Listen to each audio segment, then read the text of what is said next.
കാണാം.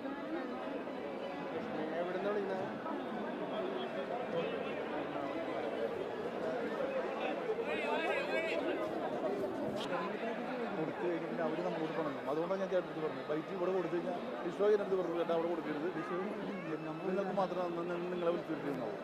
ഇതല്ല ഞാൻ പണങ്ങില്ല, ഒരു പകുതി ആൾക്കാർ കൊടുക്കണില്ല. ലക്ഷം മുമ്പേലേക്ക് എല്ലാം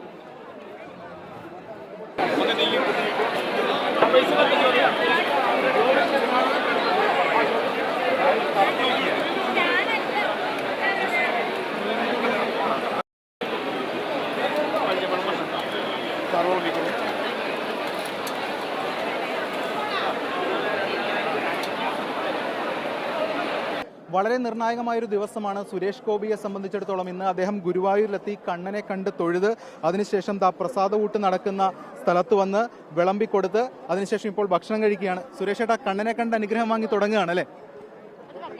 അകത്തു പോകാൻ പറ്റിയില്ല, നല്ല തിരക്കാണ്. ദീപസ്തംഭത്തിന് അവിടെ നിന്ന് തെറ്റിപ്പൂ മനസ്സിൽ പ്രാർത്ഥിച്ചു വെച്ച് വന്ന് കുറച്ചേ വിളമ്പാൻ പറ്റിയുള്ളൂ. നല്ല തിരക്കല്ലേ? അനുഗ്രഹമായി കാണുകയാണ് ഈ ഉത്സവ ദിവസം. എല്ലാം ചടങ്ങുകളെല്ലാം പൂർത്തീകരിക്കണം. അനുഗ്രഹമായി കാണുകയാണ്. ഉറപ്പായിട്ടും അങ്ങനെ വരാൻ പറ്റുന്നത് തന്നെ വലിയ കാര്യമല്ല.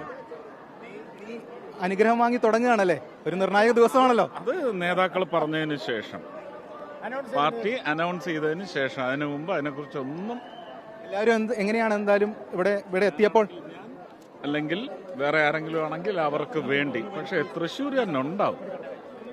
തൃശ്ശൂര് തരും ഇപ്രാവശ്യം എന്നാണ് പ്രതീക്ഷ. തരും തന്നിരിക്കും. അത് ഭഗവാനും മാതാവും എല്ലാവരും തോന്നിപ്പിച്ചോളും തരണമെന്ന്. അങ്ങനെ എന്റെ വിശ്വാസം. ഒരു തെരഞ്ഞെടുപ്പ് പൂരത്തിലേക്കാണ് ഇനി പോകുന്നത് തൃശ്ശൂർ. അല്ല, അത് ഇവിടെയല്ല. പിന്നെ നല്ല ചൂടാണല്ലോ വലിയ അല്ലേ? അതെ, അന്തരീക്ഷത്തിലും ചൂട്, എല്ലാവരുടെയും ഉള്ളിലും ചൂട് അല്ലേ? വോട്ട് ചെയ്യാൻ വരുന്നവർക്കും നല്ല ചൂടാണ് അവരുടെ ജീവിതത്തിൽ. സുരേഷ് ഗോപിയാണ് ചേർന്നത്. എന്തായാലും ഇന്ന് വളരെ സുപ്രധാനമായിട്ടുള്ള ഒരു പ്രഖ്യാപന ദിവസം.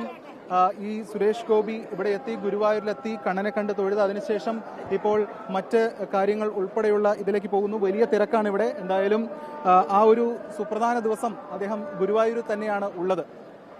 ക്യാമറമാൻ മനോജ് മാടശ്ശേരിക്കൊപ്പം എസ് രാഗിൻ, മാതൃഭൂമി ന്യൂസ്, തൃശൂർ.